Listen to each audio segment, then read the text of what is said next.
All right, everybody. So you've decided to start your social media manager business. I'm sure you've watched the overview video on branding, and now it's time to get into the nitty-gritty of some of the things that I talked about in the video.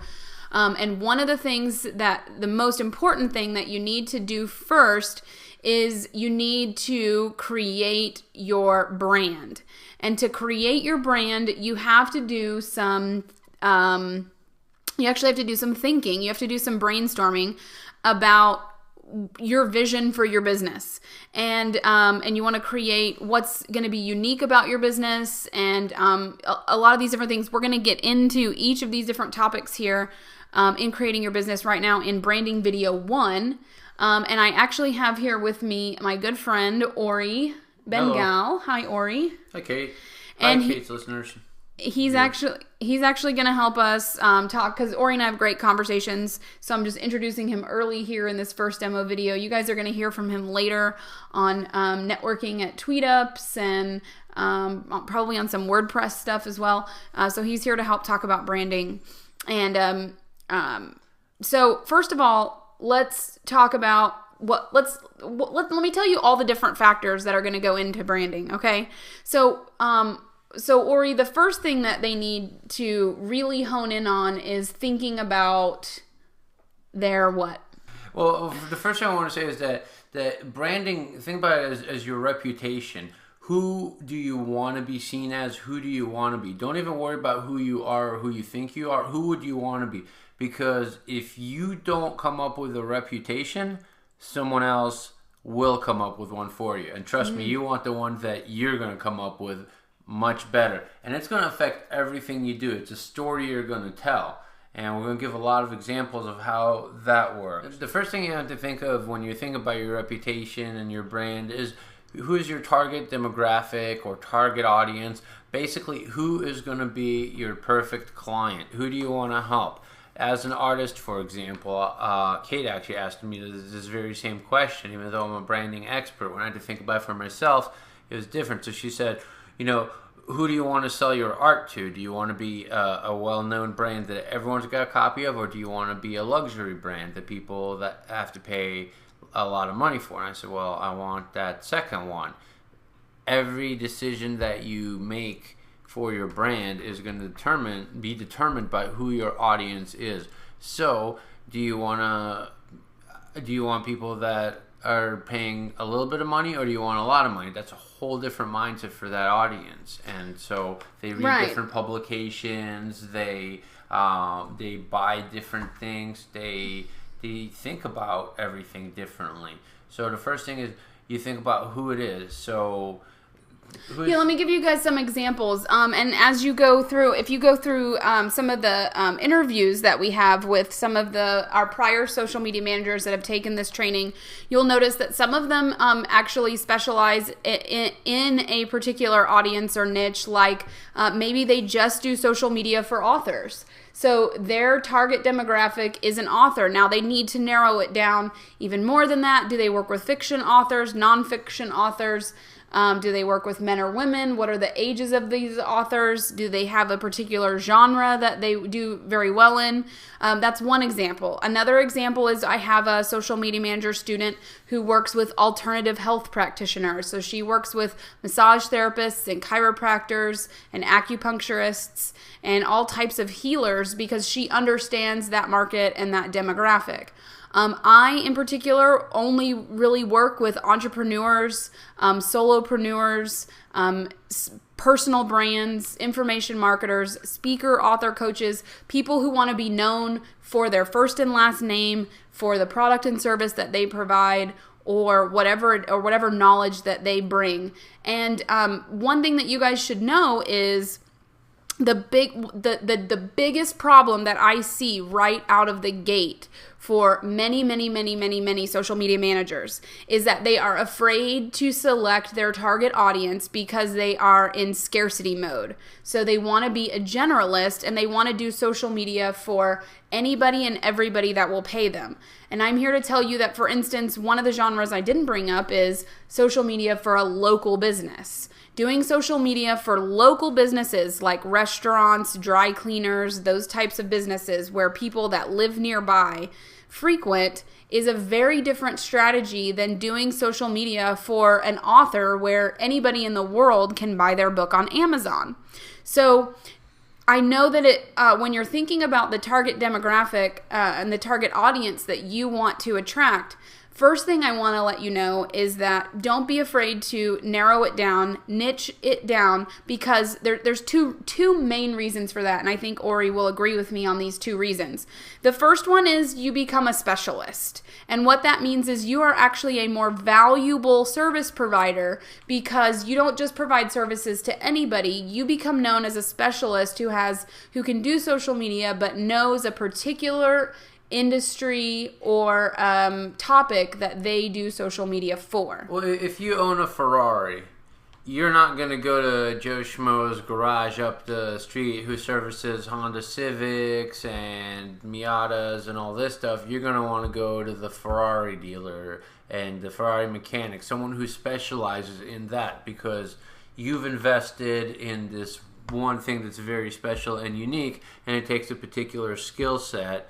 Whether that's true or not, whether it's, the same gears and bolts, maybe the Ferrari ones are just plated nicer, it doesn't make a difference. You pay top dollars for that, and you want someone who can take care of that. It's the same thing with a doctor. A doctor is not going to want someone doing his social media that does the social media for the local movie theater.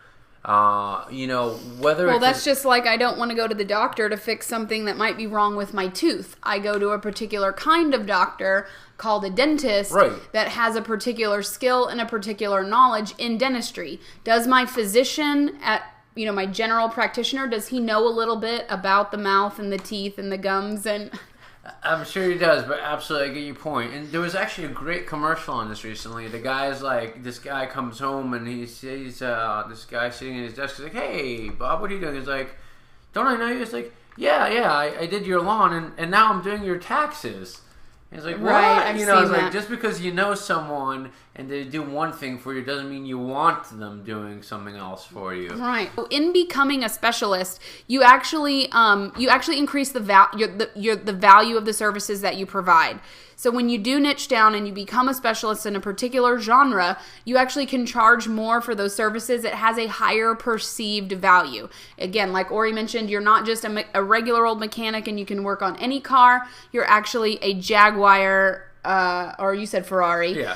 Ferrari mechanic, and so you can charge a lot more for that, okay? The second thing is that, like Ori mentioned in the beginning of this audio, is that all of your marketing decisions that you make for your business are going to come out of this conversation that we're having here. So when you do niche and you do specialize and you do come up with that specific target market that you want to go after, then you will be able to create marketing that speaks directly to that audience. And that will make your marketing that much more effective.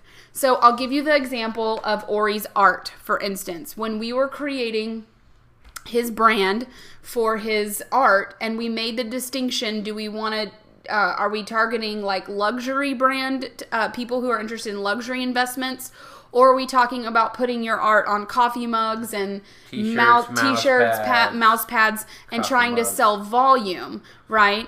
All of his marketing decisions that he's going to make now come from having already made that one decision. So what is his cover image going to look like on his Facebook fan page? What will the messaging be? The words that he uses? He had to actually go research. Well, here, I'll give them a quick breakdown of what I did. As soon as Kate asked me that question, I decided, okay, I'm going after the luxury brand, because sticking with the Ferrari message, I recently saw a Ferrari espresso machine, which was extremely expensive. Ferrari, having already established their brand as a luxury brand, can stick their logo on anything, even a piece of poo, and someone would pay top dollar for it because it's got the Ferrari brand. But Ramen Noodle, who is known for having, 10 for a dollar soups, is going to have a really difficult brand, or a really difficult time selling a $20 can of soup. So I figure it's better to start off as a luxury brand and then make something that's more readily available. So the first thing I did was, what do they read? And I actually went on Facebook and I asked, hey, what's your favorite Millionaire Toys magazine? And a lot of people said the Rob Report. So I went and looked up the demographics for Rob Report. I went and bought a bunch of back issues. I saw who is advertising in there. What do the ads look like? Who is advertising again and again, which means that their ads are working. They're getting sales. Otherwise, why would they keep advertising? What fonts do they use? What colors are their their messaging? You know, the photos, the products, etc. I went and looked up their website. It's a rabbit hole if you really want to geek out about this as much as I do. But basically, you know, start out with the magazines. What are the other messages going to those people looking and sounding like? And one thing that I can recommend to you all listening is maybe start by picking a demographic that you already know something about. Maybe you have past experience working in a daycare, or you've been in the IT field, or you were a teacher, or you know, whatever your past experience was, that can actually really help you pick a market that you could work in, where you can come apply this social media knowledge that you have to a market that you already know a lot about. So we're going to move on to the next thing after target demographic, and actually it was a really great segue. When you understand the market, you really understand the problems that they have. So again, if you really did actually come from have a background in a specific industry, and you really understand the people that work in that industry and what the obstacles and the challenges that they face on a day-to-day basis are around marketing and around online marketing and having to do with social media, you know, you could actually figure out what is the specific problem that they have. Is it a time problem? Is it a money problem? Is it a understanding and knowledge problem? What kind of problem is it? And then your business should be there to fulfill to create a solution that fixes or solves that problem. And your business is created, and the purpose of your business is to actually fulfill on that promise. And the promise is, I have the solution to your problem, right? Absolutely. So the more you understand the market, and the reason why Ori went and did so much research is because he really needed to understand the likes, the dislikes, the wants, the desires, the what is it that demographic is striving for? What is it that they want but they can't have? And then how can your business provide that for them? And again, that goes into with who your target demographic is. A big important part of knowing that is because how are you going to communicate that to them? You know, if you say, oh, I'll make you more time, that might not be the same as understanding what their problems are. So if they want more clients, for example, and they're a dentist, you can communicate that and the benefits of how you can support that, why you are the solution for that. To get more clients. And the way that you communicate that you understand them and their problems and that you are the solution and why is how you message that to them. Right. Which is actually that's the next how step. you right, exactly. That's how you craft step 3, which is the messaging. And the messaging is really important. Basically, what you're doing, and part of the problem, part of the solution, is that you need to not only know them, but also need to know who their clients are. And that's a big part of what's going to make you be the prime choice for them. If you can communicate, be like, look, it can be as simple as like, hey, you know, I've gone to the dentist a bunch of times, and the thing that always drove me nuts is blah, blah, blah, and we can communicate that to people online and get you more people to like you and trust you if it's a dentist. Or as Kate said, if you have years of working in a particular industry, then you can communicate that to the person. Hey, I understand your business, I understand your audience, your clients, and because I have, I've been doing this thing, I've been working in your industry for like 7 years now, I know it inside and out, and so I can definitely communicate that. That's part of the message. There's the in selling and in copywriting and all that stuff, we have the so what thing. So basically, whenever you say it's the difference between a feature and a benefit. So when you say something, you always say, so what? Hey Kate, I can get you some coffee. Yeah, so what? So hey Kate, I can get you some coffee so you can stay awake and get this next product done or whatever. There's a benefit. The best communicated one I've ever seen was the iPod. When that came out, no one cared about it. Apple didn't say what technology it had or how long the battery lasted or the dimensions of it. They just said 1,000 songs in your pocket. Everyone understood that.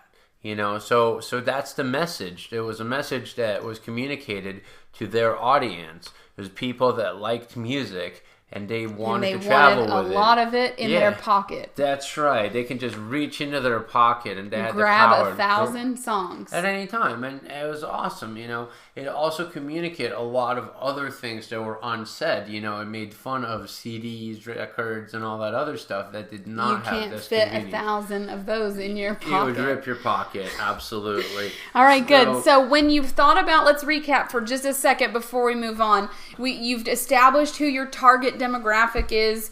You've identified what their problems are and what the solution that you can provide, and then you've figured out how to language that in such a way that that target demographic understands that you not only understand their problem, but you also understand who their clients are and how you can help them grow their business with social media, and that helps you create your message. All of this leads you to what is known as a unique selling proposition, your USP. Right. So, Ori, I was going to let you talk a little bit about the USP. Sure. Well, the USP basically is the summary of all those things. It's what makes you unique. It's why you specifically are the solution to their problem, and why again, the U in unique doesn't stand for you, it stands for unique. So why are you specifically qualified for this?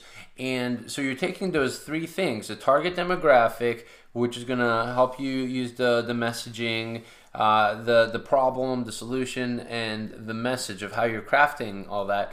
And that is your USP. But the reason that it works, what makes it work, is your story. Every person is individually qualified because of their life experiences. Me, for example, I've couch surfed for 6 years straight. I basically traveled around completely based on whose couch I was crashing on. And in that time, I got to listen to thousands of audiobooks because I had a lot of driving time. I got to stay with many people, so I'm qualified in dealing with people. I also got to stay with many top name marketers and business people.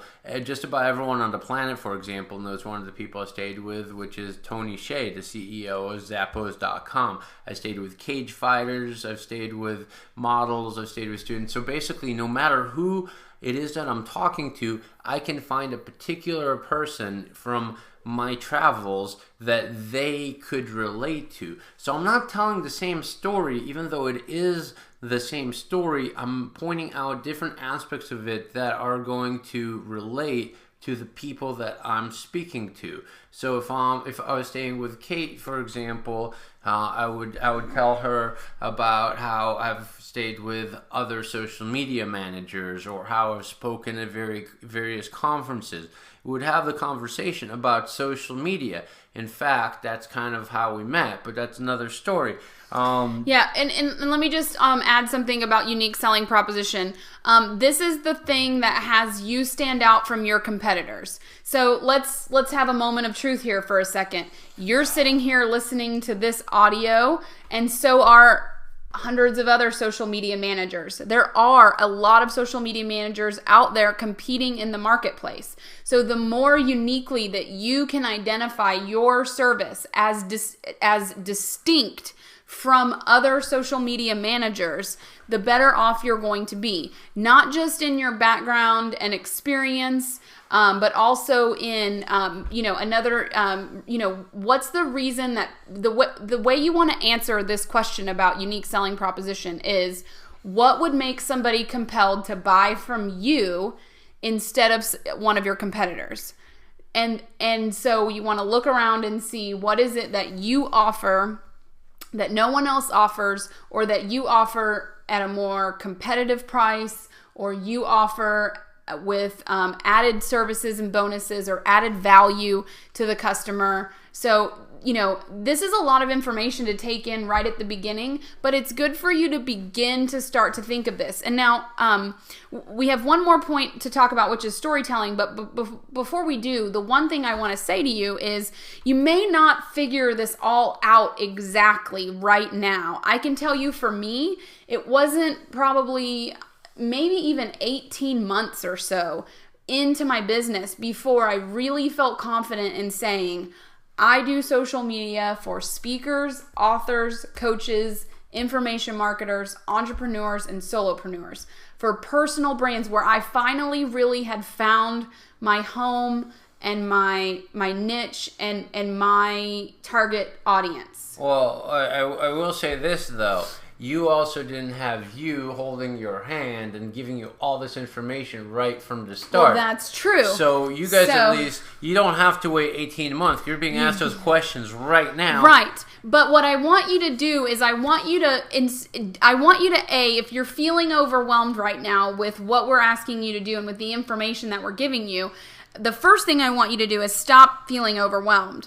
And the second thing I want you to stop doing is to stop trying to get it right and stop trying to get it perfect. Oh, man. She nailed me on this. And the third thing that I want you to do is I just want you to go through those 1, 2, 3, 4 steps that we've gone through so far, and plus the fifth one that we're going to talk about in a minute, and just start somewhere. Start with something. Even if it's a loose interpretation of what, and you can craft it and hone it in and make it better over time.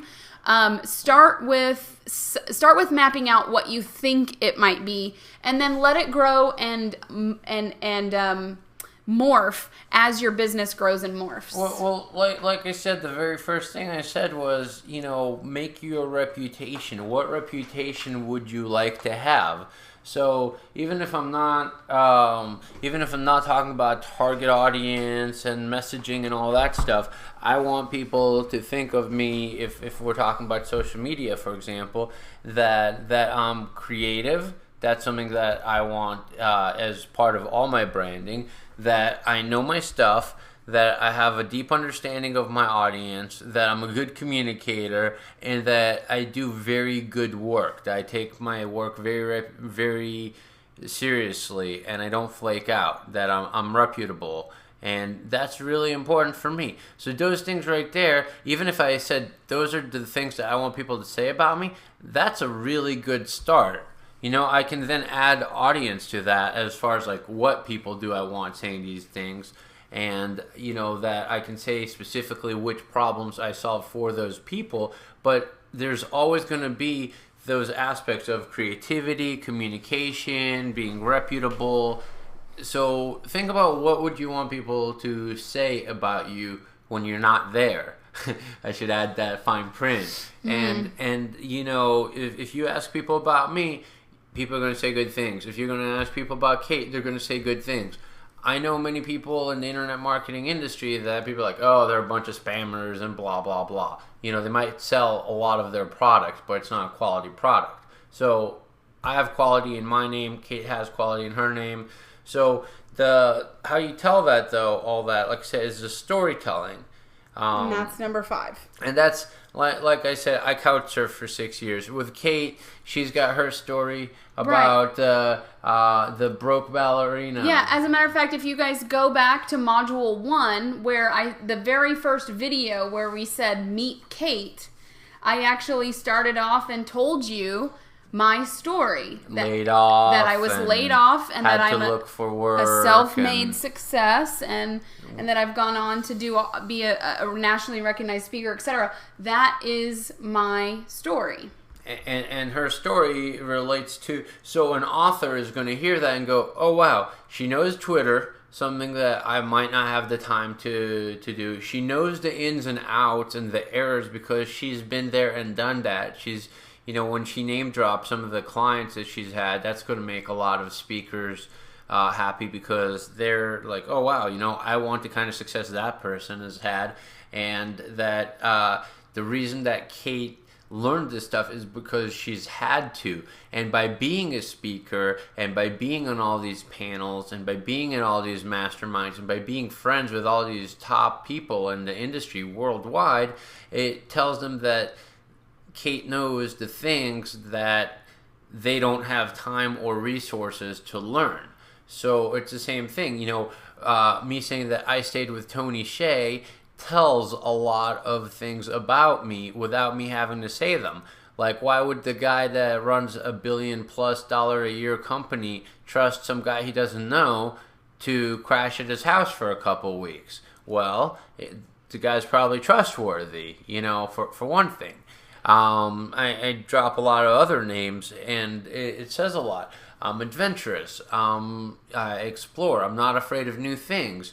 And so when I tell I have a course on making websites using WordPress, and in that I tell the story that I had to learn websites because I used to do 3D animation and I wanted to get work doing that, but sending DVDs off in the mail was expensive and my portfolio was always changing, so I figured I wanted something that I could update very easily, and that way that would be a website. So I started learning websites for myself, but then I realized more people had need and desire for me to do their websites than they did for me to do 3D and video for them. So I started doing more and more of that, and I learned that these people needed these services because A, not everyone thought it was as easy as I did, and B, everyone was being overcharged and taken advantage of by web designers that were gouging them back when this stuff was really difficult,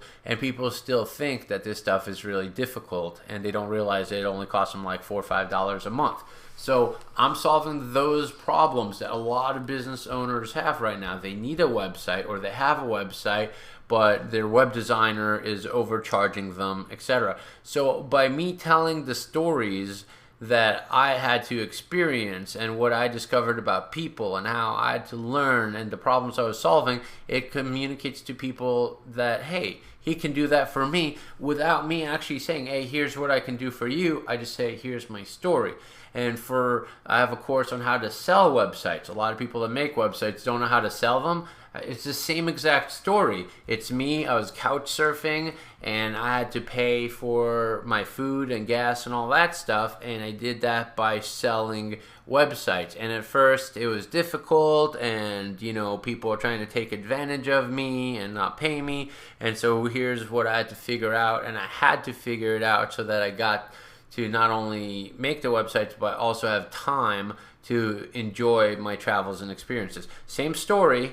It's me couch surfing for 6 years, but one had to do with that this is how I communicated my adventures, and one is like, hey, this is how I paid my way, and another is like, hey, this is why I'm a good speaker, this is why I'm trustworthy. It's all the same story. I just emphasize the points to make the USP specifically to whom I'm communicating with. Whew. Yeah, say that. We could really do a whole course on this. There's lots of courses and resources on copywriting. I will put some resources, books on copy, writing copy in the resources section of the module. Let me just make a note about that. At this point, we are going to go ahead and wrap up this branding video 1, and I hope you guys got really good notes. What you should probably do now is stop the video and go get a piece of paper and brainstorm again the 5 things that we discussed, which were target audience, what's their problem and what's the solution you provide, what is your messaging to them, your unique selling proposition, and how can you weave that so that you're telling it to them as a story. All right. So thanks so much for listening, and then move on when you're finished with that. Move on to branding video 2.